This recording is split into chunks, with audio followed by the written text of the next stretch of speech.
Bwana Yesu asifiwe. Ninakusalimu mtakatifu wa Bwana na Mwokozi Yesu Kristo. Kwa majina yangu ninaitwa mchungaji Peter Karim.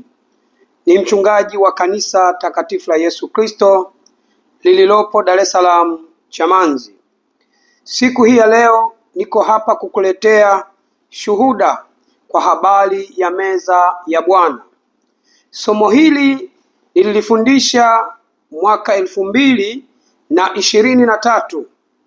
Mungu aliponijulisha ukweli wa kushiriki meza ya Bwana, maana nilipookoka nimeshiriki meza ya Bwana kwa kula mikate, kwa kula chapati, miogo, biskuti pamoja na divai, sehemu zingine juisi. Sasa Mungu alinijulisha ukweli kwamba yale yote tuliyokuwa tukiyafanya tulikuwa tunafanya ubatili, lakini namna sahihi ya kushiriki meza ya Bwana tunakula neno la Mungu ndio mkate wa uzima, ndio chakula kitupacho uzima. Sasa Mungu alinipa neema ya kufahamu toka 2023 nililifundisha somo hili. Kwa wale ambao wanafuatilia wanaelewa. Sasa siku ya leo ninakuletea shuhuda. Ziko shuhuda nyingi sana ambazo watu wengi sana ambao wengi walizoelea kushiriki kwa kula hiyo mikate na divai, hivyo vitu viharibikavyo ambavyo Mungu amevikemea na kuvikataza kwenye Biblia, kwamba Agano Jipya hatushiriki meza ya Bwana kama Agano la Kale. Agano la Kale walikuwa wakila mikate, walikuwa wanachinja mbuzi, wanachinja kondoo, wanakula vitu hivyo. Lakini Agano Jipya Yesu aliutoa mwili wake na akaitoa damu yake. Kwa hiyo mwili wake ndio chakula cha kweli na damu yake ndiyo kinywaji cha kweli. Hivyo basi mwili wake ni neno la Mungu, ndio mwili wa Kristo leo. Sasa nakuletea shuhuda hizi 5 uweze kuzisikia. Hawa ni baadhi tu ambao Mungu amewajulisha ukweli kwa habari ya namna ya kushiriki meza ya Bwana katika usahihi. Sasa wengi shetani bado amewanasa, wanashiriki meza ya Bwana kama Agano la Kale, kama ambavyo walikuwa wakitengeneza mikate isiyotiwa chachu wanakula pamoja na divai. Mpaka leo bado watu wanashiriki kwa kula mwili wa Kristo kwa vitu hivyo. Sasa tunao mwili wa Kristo mmoja. Yesu Kristo alipotolewa pale msalabani na damu yake ikatolewa pale, maana yake tayari damu yake ipo na mwili wake upo. Kwa hiyo kushiriki tena kama Agano la Kale kukaishia pale. Lakini wengi wamepotezwa na yale maandiko kwenye kile kitabu cha Luka sura ile ya 22 mstari wa 14 mpaka mstari wa 20. Wengi wamepotezwa pale neno linaposema kwamba fanyeni hivi kwa ukumbusho wangu. Sasa nilifundisha somo hili, tena nimefundisha mara nyingi sana, lakini leo nataka nikuletee shuhuda. Nataka nikuletee shuhuda hizi au wamepata neema ya kujua ukweli. Lakini pia hata bibi yangu mzaa mama, Mungu alinipa ujumbe kwa habari yake. Alikuwa ni mloma. Mungu alinipa ujumbe, akaokoka.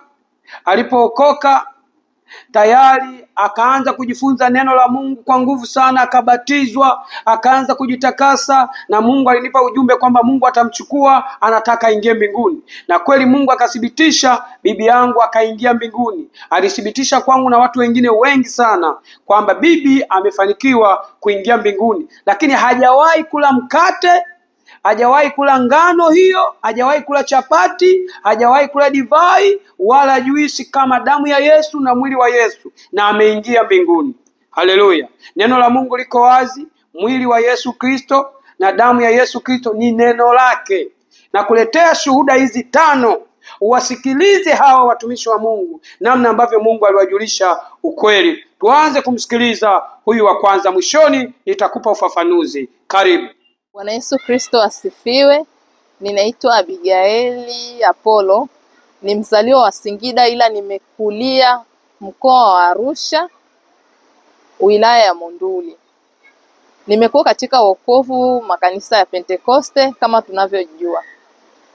Nilikuwa nikiabudu kanisa la Pefa na nimekulia humo katika utaratibu huo, nikizoelea meza ya Bwana kama utaratibu wa kila aliyebatizwa. Nikawa nimezoea kwenye habari ya kushiriki meza ya Bwana.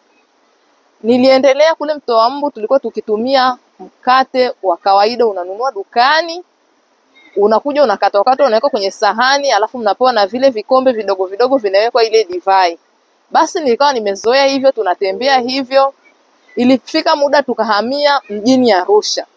Kufika mjini Arusha, niliendelea na utaratibu wa kumwabudu Mungu katika kanisa ambalo nilifikia. Na kule pia nilikuta utaratibu wa kuendelea kushiriki meza ya Bwana, kama ni kwa mwezi, ikipita mwezi tunashiriki. Lakini baada ya muda kutoka Arusha tukahamia Moshi. Kufika Moshi niendelea na taratibu za ibada kama ilivyo kawaida, kwenda kanisani, na nilikuta pia taratibu ya kushiriki meza ya Bwana inaendelea. Kitu ambacho kilinishtua, mara ya kwanza nilienda kanisani nikakuta mkate unaotumika ni mikate fulani midogo ya duara. Sasa nikajiuliza, hii mikate mbona inatofautiana? Nilikotoka Arusha vijijini Mtoa Mbu, kuna mkate unatumika, unanunuliwa dukani, unakatwa. Mjini Arusha unanunuliwa, zinapikwa chapati, mnakula. Lakini huku nikakuta mkate unaonunuliwa dukani tu, lakini ni vile vya duara vidogo. Nikaingia maswali. Katika kuingia maswali kwenye ule mkate, mara ya kwanza baada ya kuutumia, kuanzia siku hiyo ilikuwa sasa ikiniambia, ni nini hicho, kitu gani hichi kinachoendelea? Mkate huu mara wanatumia mpaka na Coca-Cola kwenye kunani, kutumia kama ndio divai. Katika yale maswali, siku moja sasa tumeenda kanisani, na baada ya yale maswali nilishangaa, kanisani ilikuwa ni utaratibu baada ya mwezi, lakini utaratibu ukabadilika, ikawa kila mkienda Jumapili kanisani mnakutana na hivyo vimikate vidogo vidogo vya kushiriki pamoja na divai. Mimi sasa roho yangu ikawa ina maswali sana juu ya hilo. Nilivyochukua, kuna siku nikapanga, nikasema nikienda kuchukua huu mkate sitautumia, acha niende, maana roho imekataa, na nitakunywa kile kikombe kidogo cha ile zabibu nitakunywa, lakini huu mkate sitautumia, nijue kuna nini, mbona nafsi yangu inakataa. Kwa kweli nilipoenda pale, tukawa tumepanga mstari kwenda kuchukua, nikafika nikachukua. Baada ya kuchukua, mimi nilivorudi kwenye kiti sikuweza kuula ule mkate. Nilichofanya, nilikunywa kile kikombe, ule mkate nikaushikilia, nikauficha kwenye pochi. Baada ya ibada tukatoka, wakati tunatembea njiani na mume wangu, nikamwambia, unajua Baba James, ule mkate mimi sikuutumia, niliuweka, maana roho ilikuwa inakataa, sijajua ni nini, ngoja niuangalie una nini. Nikautoa ule mkate nikauweka mkononi. Kuweka mkononi tukaanza kuangalia. Tukaangalia, kusema mbona umechora, kuna kimnyama kimechora, afu sijui ni kondoo na fimbo, sijui ana nini kichwani. Tukaendelea kutathmini. Wakati tunatathmini, tunatoka kanisa tunaloabudu la Pentekoste, jirani kuna kanisa la Katoliki. Kufika pale mbele ya lile kanisa, kuna kanisa la Katoliki, kuna picha ya mwanamke aliyechorwa amesimama, ameshikilia kitoto, lakini kichwani ana ile nembo, ana ile duara iliyomzunguka yule kondoo kwenye ule mkate ambaye tuliuangalia. Tukasimama kwa muda pale. Tukajiuliza, huu mkate, mbona hii nembo iliyoko kwenye hichi kichwa cha huyu kondoo aliyechorwa kwenye mkate unaotumika kanisani, mbona ndo hii hapa picha kwa huyu mwanamke ni nini? Na tunajua kabisa hii nini, huyu mwanamke anaitwa sijui ni Bikira Maria. Sasa kuna nini kinachoendelea kati ya huu mkate na huu tunaokula kwenye makanisa ya Pentekoste? Kutoka mkate wa kawaida dukani, kuja mkate wa aina ya chapati, mpaka kuja hivi mikate vya duara, na ni kanisa hilo, nembo ni hiyo ya kanisa, ni la Kipentekoste. Ni nini kinaendelea? Kulingana na hilo basi ulikuwa na maswali. Kufika nyumbani, mume wangu akasema, mimi nitakuwa nashiriki tu hivyo, maana si ni agizo la Bwana. Nikamwambia sawa, lakini mimi nitakuwa siendi kabisa kushiriki. Jumapili ya kwanza, ya pili, ibada inaendelea na ile kuchukua mkate ule na kushiriki. Mimi nikawa nakaa kwenye kiti siendi, na nikikaa najisikia amani kwenye moyo kwa kweli, yani sisikii kuhukumiwa. Na nikawa najiuliza, najisemea, nafsi ikikuhukumu kwamba hujafanya hili jambo ni la Bwana, ndio utakuwa unakosa, lakini mbona nafsi yangu hainihukumu? Nikakaa. Jumapili ya kwanza wanashiriki wenzangu, mimi nimekaa nikasema mchungaji akinifuata nitamwambia tu kwamba mimi jamani, nafsi yangu, roho yangu haitaki, yaani haijisikii amani. Lakini namshukuru Mungu hawakunifuata. Vile hawakunifuata basi ikawa ni hivyo. Lakini sasa njiani na yeye mume wangu siku nyingine akasema mbona na mimi najisikia hivyo hivyo? Yaani ule mkate unanikosesha amani kabisa. Basi na yeye akawa miongoni mwa mimi sasa kwamba huu mkate na mimi sishiriki na wala cha kwenda kuchukua kile kikombe siendi. Tukakaa. Baadaye nikaja nikamshirikisha na mdogo wangu ambaye yuko Arusha na yeye anamtumikia Mungu kwa uchungaji. Nikamwambia mbona nikienda kutumia mkate wa aina hivi na hivi ni nini kinatokea? Akasema ngoja na mimi nitakuja kanisani nione. Lakini nitaenda kuchukua ile meza ya Bwana, nitakuja na mimi nitashiriki. Alivyochukua alichukua miwili. Mmoja akaula pamoja na kile kikombe, ule mmoja akauficha, akautunza. Kwenda kuangalia akasema ni kweli. Sasa tutafute ukweli kuhusu hivi vitu. Maana mbona ni tofauti? Kanisa ni hilo moja, tarehe zinatofautiana. Kwanza tarehe hazilingani na tunasema Mungu na utaratibu.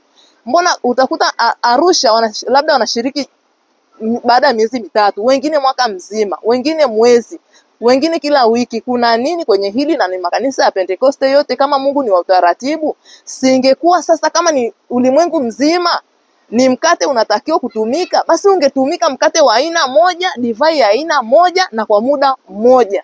Lakini ni tofauti. Wengine mpaka wanatumia vinywaji vya tofauti, vinywaji kama soda, wanabadilisha wanaweka kwenye kile kombe wanaita ndo damu ya Yesu. Basi sisi tukafanya uchunguzi, sisi kama familia ambaye nimewataja, ambaye ni mdogo wangu, mume wangu, tukaa tunatafakari kuhusu hilo. Sasa wakati tunajiuliza sasa mkate ni nini, ikabidi sasa tuende kwenye neno. Tukajikuta tunakuta mkate ndio neno la uzima. Sasa kama mkate ndio neno ni nini? Tukajikuta neno ni andiko la Mungu ambalo limeandikwa kwenye Biblia. Tukasema sasa kama neno ndio mkate, ina maana sasa neno ndio tunatakiwa tulitumie kama mkate kila wakati. Na kuletea pia ushuhuda huu wa pili. Msikilize huyu mtumishi wa Mungu, namna ambavyo Mungu alimjulisha ukweli kwa habari ya kushiriki meza ya Bwana kwa usahihi. Msikilize. Mimi nilikuwa napata utata kwa sehemu ndogo, lakini kuhusiana na lile swala zima la meza ya Bwana. Ndiyo. Mimi binafsi, lakini ndiyo. Toka umefundisha. Ndiyo. Ni nyuma kabisa huko, maana nilikuja kufuatilia, nilikuja kupoteza amani kabisa, maana lilikuwa ni jambo linanisumbua, hili jambo likoje? Ndiyo.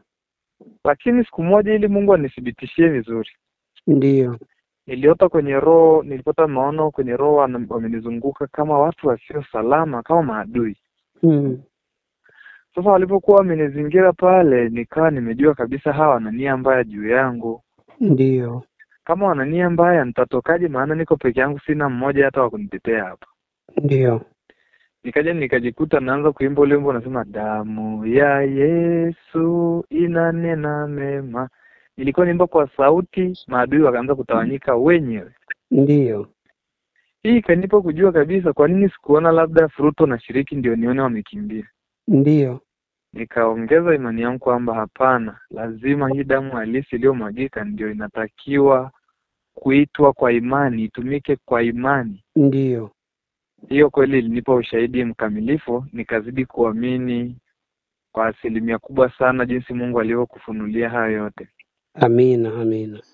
Pia nakuletea hao watumishi wa Mungu uwasikilize. Nimekuletea haya yote ili uweze kuelewa na kujua wale ambao Mungu aliwapa neema ya kujua ukweli. Nakuletea hao watumishi wa Mungu watatu ambao Mungu aliwapa neema ya kujua ukweli na ushuhuda upo ndani yake wakisimulia. Nakuletea hao watatu uwasikilize. Wasikilize. Jambo hili la ushirika wa meza ya Bwana. Ikumbuke kwamba kuna chakula ambacho kilitolewa kule jangwani, ambacho kile chakula hakuna mtu aliyekitengeneza. Lakini wana wa Israeli wakati wanatoka utumwani wako jangwani, Biblia inasema chakula kile kilichoitwa mana kilishuka na malaika kutoka mbinguni. Watu waliamka asubuhi wakaenda kuokota chakula kilichoshushwa na malaika. Lakini bado Yesu anakuja. Ukisoma Biblia, Yohana Mtakatifu sura ya 6:48 mstari wa 48, Biblia inasema baba zenu waliila ile mana wakafa jangwani. lakini leo mnapokea chakula kilichoshuka kutoka mbinguni kwa Bwana, ambacho ndio mwili wangu, ili mtu alaye chakula hiki awe na uzima. Kwa hiyo sasa fananisheni, hata kama Paulo anasema naongea na watu wenye akili, kile chakula kililetwa na malaika maalum na watu wakakipokea, lakini Biblia inasema akikuwa na utukufu na uwezesho wa kuwafanya watu wawe hai, na kililetwa na malaika. Lakini leo watu wanatengeneza mikate. Kuna sehemu nilienda kanisa moja nikakuta wana vile biskuti inaitwa benteni, alafu wana juice cola, ndio wanashiriki eti meza ya Bwana, wakula benteni na kunywa juice cola kama damu ya Yesu. Hii ni sanamu, ni ibada ya sanamu. Ndio maana Paulo anasema ikimbieni, maana vitu vile vinavyotolewa vinatolewa kwa mashetani, sio kwa Mungu. Hiyo ni ibada ya sanamu. Kwa maana uweze ukaniambia kwamba juice cola tuifanye iwe damu ya Yesu, au mkate unaosinywangwa na mtu tuufanye kuwa mwili wa Kristo. Bali yeye wakati anaongea yala alisema sitakula tena mazao haya ya mizabibu. Kwa hiyo katika mambo ambayo alisema imekwisha pale msalabani ni pamoja na hili, maana hili lilikuwa linaendelea katika Agano la Kale, lakini Agano Jipya amelimaliza. Yeye ndiye Pasaka. Kwa hiyo kwa kutoa mwili wake tunamula katika neno la Mungu. Neno la Mungu ndio mwili wa Kristo. Ndio maana Biblia inasema katika Mathayo 4, sema hamtaishi kwa mkate tu bali kila neno. Kwa hiyo neno la Bwana ndio chakula, ndio mwili wa Kristo, ndio tunamula katika neno. Lakini usitengeneze vitu ambavyo vimetengenezwa kwa mkono wa mwanadamu, sanamu, alafu ukaisema ninashiriki mkate huu kama mwili wa Kristo. Hauna hadhi, hauna thamani, hata kama ile mana iliyoshuka jangwani iliyoshushwa na malaika. Sasa wewe uwezaje kusema kwamba biskuti ndio ifanye kuwa mwili wa Kristo? Kwa hiyo Biblia inasema kwamba ikimbieni sanamu. Tunapokula neno la Mungu, basi tunakuwa tumeshiriki meza ya Bwana. Mungu akubariki sana. Wanadamu tunamkufuru Mungu sasa tunapomega mikate, au tunaita meza ya Bwana, tunamega ile mikate. Angalia makanisa mengi wanavyofanya hivi. Wanaumega mkate. Hii ndio ishara. Tunafanya hivi kwa ajili ya ukumbusho wa Yesu. Nyinyi sio Yesu. Yesu akuwapa wanafunzi wake, embe umegeni, mtamke hivi kama hii ndio ishara. Alifanya yeye mwenyewe. Kwa nini? Kwa sababu alikuwa akiwakilisha kwamba anauruhusu mwili wake kuvunjika pale msalabani ili apokee mwili mpya. Yesu hakumaanisha hivyo.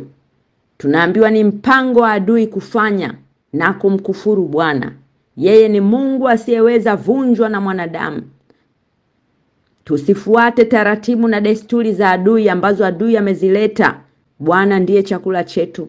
Bwana ndiye mkate wetu. Yeye ndiyo neno. Tushiriki mkate wake kwa kusoma neno lake. Yeye ni roho, tena ni uzima. Na ndio maana tunaambiwa neno lake ni chakula cha kila siku. Kila siku tusome neno lake, ndio tunakula chakula. Mtu wako ndani analishwa chakula na neno la Mungu. Neno la Mungu ndio chakula chake. Maombi ndio chakula chake. Sasa mtu unapokaa wiki nzima hauli, mtu wako ndani anadhoofika. Mbona vyakula vya mwilini mtu wako nje humnyimi chakula wiki nzima? Kwa nini wa ndani umnyime? Tuache sheria za liturujia na mafundisho ya adui. Chakula chake ni neno lake, tulisome na kuliishi. Yesu alisema fanyeni hivi kwa ukumbusho wangu. Alimaanisha msome neno ili mpate kunikumbuka. Mnaposoma neno mnanijua. Mnaposoma neno mnanikumbuka kwamba Bwana kumbe alifanya hivi. Bwana kumbe alifundisha hivi. Ndio kumkumbuka. Neno lake tulisome. Neno la Mungu ni roho. Tunaposoma tunatakaswa, tunasafishwa na neno lake linabeba au limebeba damu yake pia, maana ni yeye mwenyewe yupo kwenye neno na yupo kwenye damu yake. Ni Mungu yule yule, Alfa na Omega, hajawahi kubadilika. Aulaye mwili wake na damu yake ana uzima wa milele. Tunapotaka kushiriki meza ya Bwana, tushiriki neno lake, sio mikate. Maana hata mimi pia nilikuwa nikiamini hivyo kwamba ni neno la Bwana mnashiriki kwa mikate. Nilipoambiwa siku ile, nilikuwa hata na ile mikate ambayo nilinunuaga Israeli, niliishia kuiondoa. Yesu anatupenda na ndio maana tunayasikia haya. Tushiriki neno lake, tushiriki mkate wake, tufanye ukumbusho wa mwili wake kwa kulisoma neno. Tunaposoma neno ndio tunashiriki mkate. Tunaposoma neno ndio tunashiriki damu yake, tunainywa damu yake. Damu yake iko katika neno, maana ni Mungu mwenyewe yule yule alitoa mwili wake na damu yake ambao ni neno lake. Mathayo 26 mstari wa 26 mpaka mstari wa 35 tunasoma hapo vizuri, kwa sababu hapo ndo kina tuweze kujua. Mstari wa 26 anasema, nao walipokuwa wakila, Yesu alitoa mkate, akabariki, akaumega, akawapa wanafunzi wake akisema, twaeni mle, huu ndio mwili wangu. Akakitwaa kikombe, akashukuru, akawapa akisema, nyweni nyote katika hiki, kwa maana hii ndio damu yangu ya agano imwagikayo kwa ajili ya wengi kwa ondoleo la dhambi. Lakini nawaambia, angalia maneno hayo sasa, lakini nawaambieni, sitakunywa kabisa tangu sasa uzao huu wa mzabibu hata siku ile nitakapokunywa mpya pamoja nanyi katika ufalme wa Baba yangu.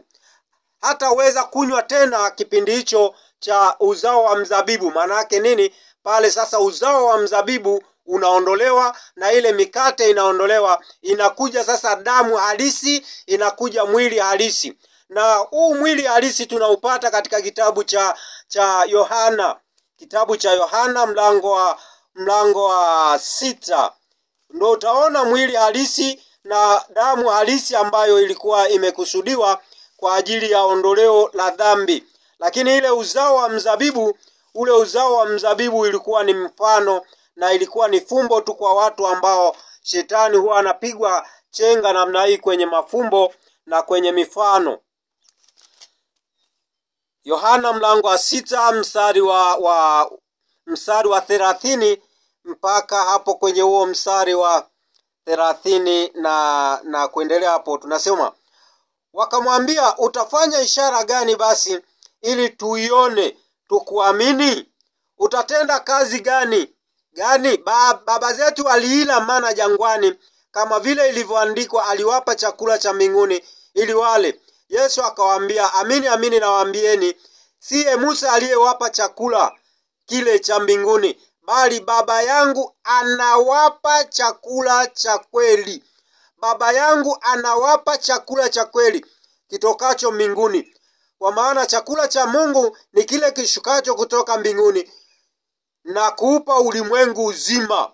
Basi wakamwambia, Bwana, siku zote utupe chakula hiki. Yesu akawaambia, mimi ndimi chakula cha uzima. Yeye ajaye kwangu hataona njaa kabisa, naye aniaminie hataona kiu kamwe. Mstari wa 48. Mimi ndimi chakula cha uzima. Baba zenu waliila mana jangwani wakafa. Hiki ni chakula kishukacho kutoka mbinguni, kwamba mtu akile wala asife. Mimi ndimi chakula chenye uzima kilichoshuka kutoka mbinguni. Mtu akila chakula hiki ataishi milele, na chakula nitakachotoa mimi ni mwili wangu kwa ajili ya ulimwengu, uzima wa ulimwengu. Mwili wangu kwa ajili ya uzima wa ulimwengu. Kwa hiyo mwili wa Yesu Kristo ndio chakula halisi. Na huu mwili wa Yesu Kristo, ukiangalia kitabu cha Yohana pale mlango wa 1 mstari wa 14 anasema, naye neno alifanyika mwili. Kumbe mwili wa Yesu Kristo ni neno. Neno hili ndilo lililoumba vitu vyote vinavyoonekana na visivyoonekana, vyenye uhai, vyenye uzima, vinavyotembea. Kwa hiyo mwili wa Yesu Kristo ni neno. Neno, tukila neno halisi, neno la kweli, tutakuwa na uzima, tena tutakuwa nao tele. Ukiangalia kitabu cha Ufunuo Yohana mlango wa 2 mstari wa 17 anasema, hiyo ndiyo mana ambayo ilikuwa imefichwa, mana ya mbinguni iliyofichwa. Ufunuo Yohana mlango wa 2 mstari wa 17. Yeye aliye na sikio na alisikie neno hili ambalo Roho ayaambia makanisa. Sasa hawa ni baadhi tu ya watumishi ambao Mungu amewapa neema ya kuujua ukweli. Ndio maana nimekuletea ili uweze kusikia. Lakini wako wengi sana ambao Mungu amewajulisha ukweli. Meza ya Bwana tunashiriki kwa kula neno. Sasa hapa tulipofikia, shida kubwa ipo kwa wachungaji hawa wachungaji ambao Mungu amewapa neema ya kujua kwa habari ya injili ya utakatifu, wengi wao wameelewa kwa eneo moja, kwenye eneo la mapambo, kwenye eneo la mavazi, lakini kwenye eneo la meza ya Bwana wachungaji wengi sana shetani amewafumba, shetani amewafunga, wameshindwa kuchomoka kwenye hilo eneo. Kwa nini? Kwa sababu agano la chakula ndio agano lililomwangusha Adam na Hawa.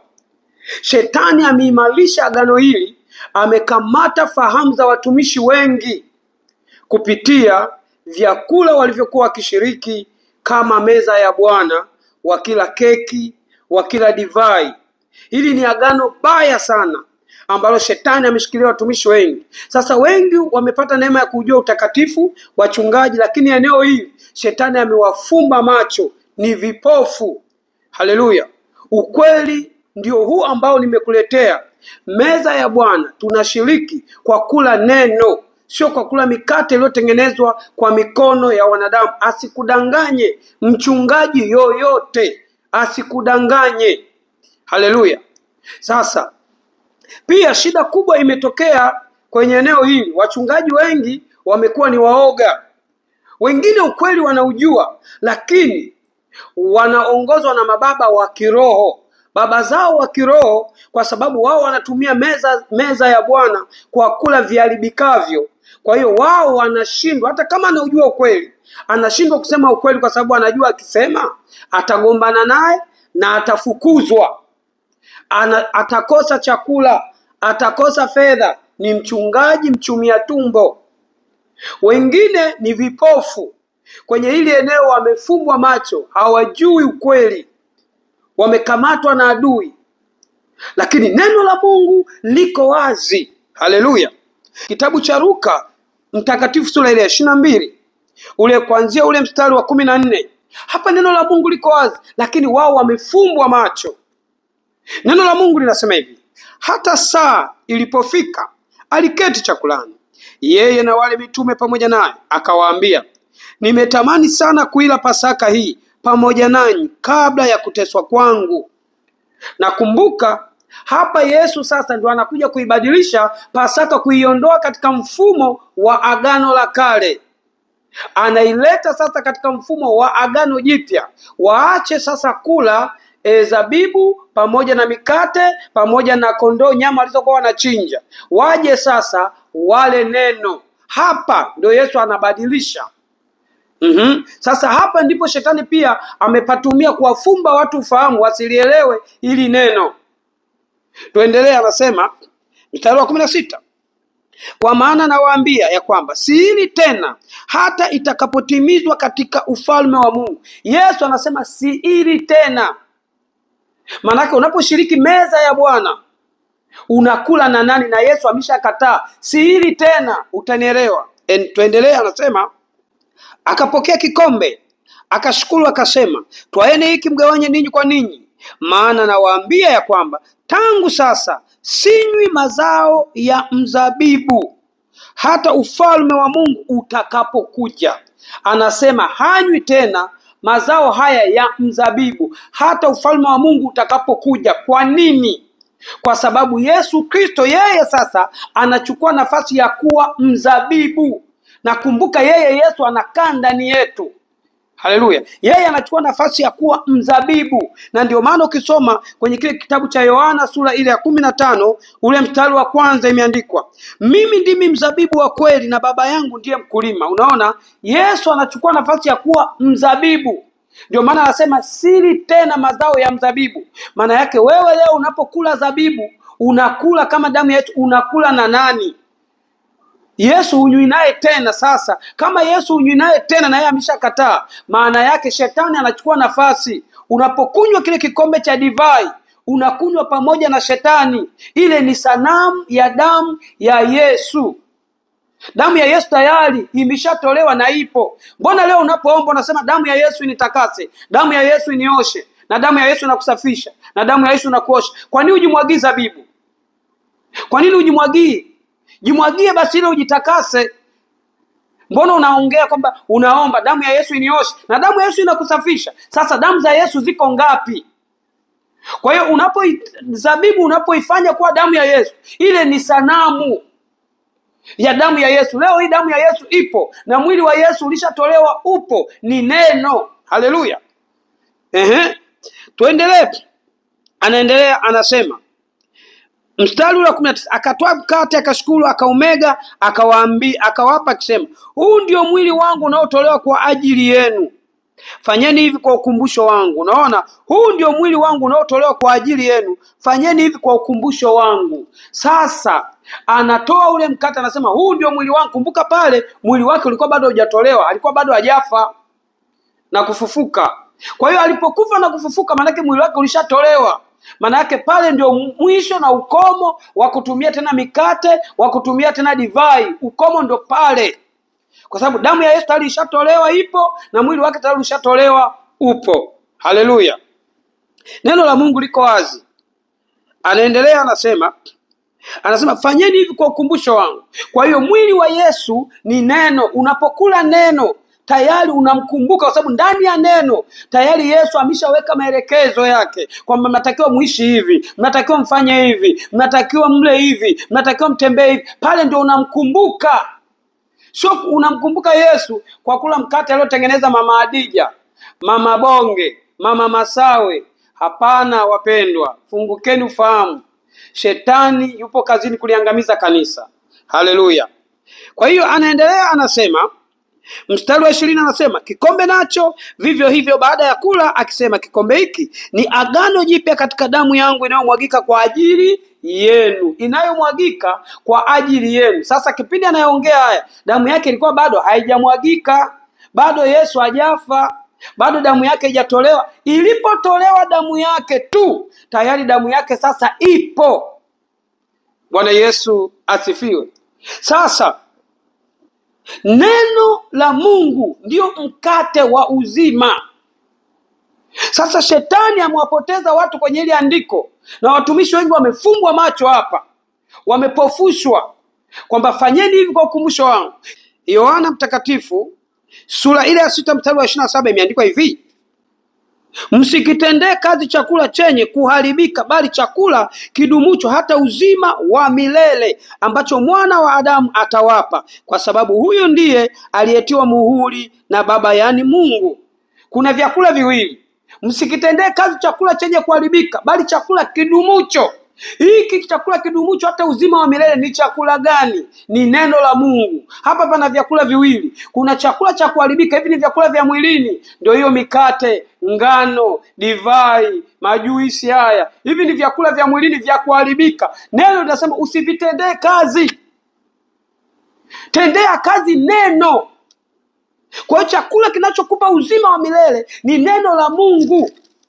Yohana sura 6 mstari wa 47 imeandikwa, amini amini nawaambia, yeye aniaminie yuna uzima wa milele. Mimi ndimi chakula cha uzima. Baba zenu walila mana jangwani wakafa. Unaona, baba zenu walikula mana jangwani wakafa. Hii mana kilikuwa ni chakula ambacho kilishuka kutoka mbinguni, hakikulimwa na mwanadamu, kilitoka mbinguni. Lakini hata hiki chakula kilichotoka mbinguni hakikuwapa wanadamu uzima.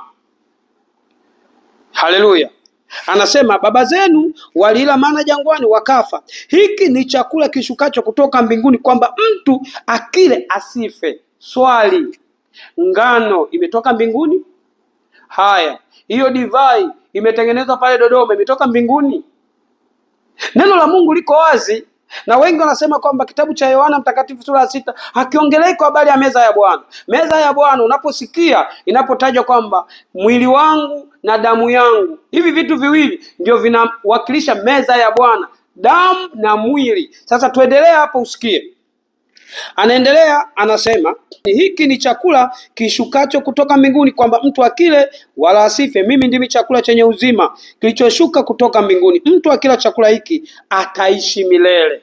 Mtu akila chakula hiki ataishi milele.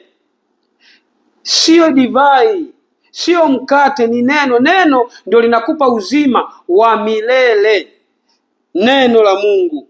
Sasa kama ungekuwa mkate unakupa uzima wa milele, basi tungekula tu mikate na divai, hatuna haja ya kusoma tena neno, maanake tayari tuna uzima wa milele. Tukae tu tusubiria kuingia mbinguni. Haleluya. Neno la Mungu liko wazi. Anaendelea anasema mstari wa 51, mimi ndimi chakula chenye uzima kilichoshuka kutoka mbinguni, mtu akila chakula hiki ataishi milele, na chakula ninachotoa mimi ni mwili wangu kwa ajili ya uzima wa ulimwengu. Basi Wayahudi walishindana wao kwa wao wakisema, awezaje mtu huyu kutupa sisi mwili wake ili tuule? Yesu akawaambia, amini amini nawaambieni, msipoula mwili wake mwana wa Adamu na kuinywa damu yake, hamna uzima ndani yenu. Aulaye mwili wangu na kuinywa damu yangu anao uzima wa milele. Aulaye mwili wake na kuinywa damu yake anao uzima wa milele. Maana yake huyu mtu hatoipata ile mauti ya milele. Kwa nini? Kwa sababu amekula mwili wa Yesu na amekunywa damu ya Yesu. Kwa hiyo anapata uzima wa milele. Mauti ile ya milele hatokuwa nayo. Sasa ukisoma kitabu cha Yohana sura ile ya 8 na ule mstari wa 51, sikiliza neno hili. Hapa ndio utakuja kugundua kwamba anamaanisha neno ndio linalokupa uzima wa milele. Neno, ukila neno hutaonja mauti milele. Mstari wa 51, Yohana sura ya 8 mstari wa 51, imeandikwa hivi. Imeandikwa, amini amini nawaambia, mtu akilishika neno langu hataona mauti milele. Mtu akilishika neno langu hataona mauti milele. Neno la Mungu ndio mkate wa uzima. Kwa hiyo tunapaswa kula neno, sio tuanze kutengeneza kwamba tutengeneze mikate, tutengeneze, sio wengine wanakuambia ngano isiyokobolewa. Hapana. Au watumishi wanawadanganya. Na wengine ukweli wanaujua, ila wanaogopa kusema ukweli, watagombana na mababa zao wa kiroho, watafukuzwa kwenye hayo makanisa. Ni wachungaji wachumia tumbo. Lakini huu ndio ukweli. Tunashiriki meza ya Bwana kwa kula neno. Neno hili ndio mkate wa uzima. Huu ndio mwili wa Yesu Kristo. Sio tena tuanze kutengeneza mikate, tutengeneze divai. Sasa unapotengeneza mkate, maana yake umechonga sanamu ya mwili wa Yesu. Mwili wa Yesu tayari ulishatolewa. Unapoweka divai, ile ni sanamu.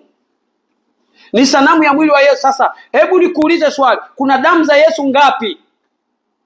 Kuna damu za Yesu ngapi? Damu ya Yesu iko moja tu. Haleluya. Lakini unapokunywa divai, pale umeweka sanamu ya damu ya Yesu. Na kwa hatua hiyo, shetani anatumia hiyo nafasi kutenda miujiza feki. Watu wanapokunywa, mapepo yanalipuka, kuwaaminisha watu kwamba hiyo ina nguvu ya Mungu. Ndio maana watumishi wengi wamepumbazwa ufahamu wao wanaposhiriki hivyo vitu, kwa sababu watu wanalipuka kanisani, wanajua ndio nguvu ya Mungu. Huo ni mpango wa shetani kuwaaminisha watu kwamba wanaposhiriki kwa kula hivyo vitu viharibikavyo kuna nguvu ya Mungu. Shetani ni baba wa uongo. Neno la Mungu ndio kweli. Utaifahamu kweli, nayo kweli itakuweka huru. Haleluya. Mungu amesema hivi vitu viharibikavyo. Ukisoma kwenye kile kitabu cha Petro wa kwanza sura ile ya kwanza mstari wa 18, imeandikwa, nanyi mfahamu kwamba mlikombolewa si kwa vitu viharibikavyo. Yesu aliondoa hizi ibada za mwilini, aliziondoa. Lakini leo bado watumishi wamepata neema ya kuujua ukweli, wamekwama kwenye hili eneo la meza ya Bwana, na shetani amewafumba ufahamu wao. Sasa mtumishi wa Mungu, geuka leo, usishiriki meza ya Bwana kwa kula vitu viharibikavyo kanisani. Hiyo ni ibada ya sanamu. Maana yake Yesu Kristo yuko ndani yako, yeye ndio mzabibu wa kweli. Yesu anakaa ndani yako, tena unamla tena mwili mwingine. Ule mwili unaomla tena unatoka wapi? Na wakati Yesu tena anakaa ndani yako, Yesu unakula neno. Hapo ndipo shetani anapopata nafasi. Nyinyi mnaona kama mnakula mikate, wanawekea miili ya watu pale, wanawekea pale manyama ya watu. Nyinyi mnaona kama mkate, mnakula mavitu machafu, mnakula mavyakula ya kuzimu, mnakunywa damu za watu. Nyinyi mnasema divai, mnasema damu ya Yesu. Matokeo yake ndio maana mnalipuka ovyo ovyo. Mwingine anajiuliza, anasema mchungaji, mimi mimi sina mapepo, lakini nashangaa nilipokuja leo nikashangaa nimechanganyikiwa. Kwa sababu umekula madamu ya watu, umekula mavitu ya ovyo. Neno la Mungu liko wazi. Watumishi wa Mungu, mmefahamu ukweli, lakini hapa mtakwama. Ninawapenda na ndio maana nawaambia ukweli. Haleluya. Na kama unaona jambo hili ni gumu kwako kulielewa, piga magoti, omba, mwambie Mungu, naomba unipe usahihi. Meza ya Bwana, ninashiriki kwa kula hii mikate au nashiriki kwa kula neno? Usahihi uko wapi? Piga magoti, omba. Mungu amesema ombeni nanyi mtapewa. Omba, ukiomba Mungu atakupa usahihi. Wengi ambao Mungu amewajulisha ukweli waliomba. Piga magoti, omba, na Mungu atakujulisha mambo haya katika usahihi wake wote. Haleluya. Kwa hiyo neno la Mungu ndio mkate wa uzima. Ndio mkate wa uzima. Anaendelea ukisoma hapa Yohana sura hiyo ya 6, hapa utaelewa mambo mengi sana. Haleluya. Anaendelea anasema, Yohana sura ile ya 6 ule mstari wa 54 imeandikwa, aulaye mwili wangu na kunywa damu yangu anao uzima wa milele, nami nitamfufua siku ya mwisho. Kwa maana mwili wangu ni chakula cha kweli na damu yangu ni kinywaji cha kweli. Aulaye mwili wangu na kunywa damu yangu hukaa ndani yangu, nami hukaa ndani yake. Aulaye mwili wangu na kunywa damu yangu hukaa ndani yangu, nami hukaa ndani yake. Sasa kinachokaa ndani ni nini? Neno la Mungu linasema katika kile kitabu cha Wakolosai sura ya 3 mstari wa 16 imeandikwa hivi, neno la Kristo na likae kwa wingi ndani yenu. Unaona? Neno la Kristo na likae kwa wingi ndani yenu. Kwa hiyo damu ya Yesu na mwili wa Yesu ni neno. Hilo ndio linatakiwa kukaa kwa wingi ndani yako. Anasema neno la Kristo na likae kwa wingi ndani yenu katika hekima yote, mkifundishana na kuonyana kwa zaburi na nyimbo na tenzi za rohoni, huku mkimwimbia Mungu kwa neema mioyoni mwenu. Bwana Yesu asifiwe. Neno la Mungu liko wazi. Mtumishi wa Mungu, sasa ibada yoyote inayoshirikisha kula kanisani, hiyo ibada anayesimamia ni mama wa makahaba Yezebeli. Leo hii makanisa ya utakatifu yamemkimbia Yezebeli kwenye eneo la mapambo, lakini Yezebeli ameyakamata haya makanisa kwenye eneo la kushiriki meza ya Bwana kwa kula vitu viharibikavyo, kwa sababu ibada hizi huyu mama ndio anayevisimamia. Tusome hapa uelewe. Ukisoma kile kitabu cha Ufunuo sura ya 2 mstari wa 20 imeandikwa, lakini nina neno juu yako ya kwamba wamlizia yule mwanamke Yezebeli, yeye ajiitaye nabii, na kuwafundisha watumishi wangu na kuwapoteza, ili wazini na kula vitu vilivyotolewa sadaka kwa sanamu. Na kula vitu vilivyotolewa sadaka kwa sanamu. Chochote, ibada yoyote inayoongozwa kwa kula vitu kanisani, iwe ni keki, sijui ni nini, divai, hiyo ni ibada ya sanamu. Na mama wa makahaba Yezebeli ndio anasimamia ibada hizo kanisani. Haleluya. Na ndio maana Mungu ametuambia tuikimbie ibada ya sanamu. Wakorinto wa kwanza sura ile ya 10, tutaanzia mstari ule wa 14. Tunaambiwa tuikimbie ibada ya sanamu. Na hapa anaweka wazi, imeandikwa, kwa ajili ya hayo wapenzi wangu, ikimbieni ibada ya sanamu. Nasema kama na watu wenye akili, lifikirini ninyi ninenalo, kikombe kile cha baraka tukibarikicho, je, si ushirika wa damu ya Kristo? Mkate ule tuumegao, si ushirika wa mwili wa Kristo? Kwa kuwa mkate ni mmoja, sisi tulio wengi tu mwili mmoja. Waangalieni hao Waisraeli walivyokuwa kwa jinsi ya mwili, wale wazilao zabihu. Wana wa Israeli walikula kwa namna ya mwilini. Mpaka leo bado watakatifu mko mwilini, mkila mikate na divai, bado mko mwilini kama wana wa Israeli. Neno linasema hapa, anasema, je, wana shirika na madhabahu? Basi niseme nini?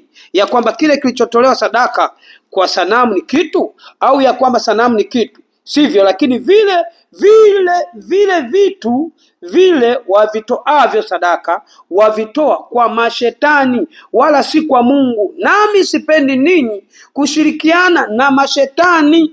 Hamuwezi kunywa kikombe cha Bwana na kikombe cha mashetani.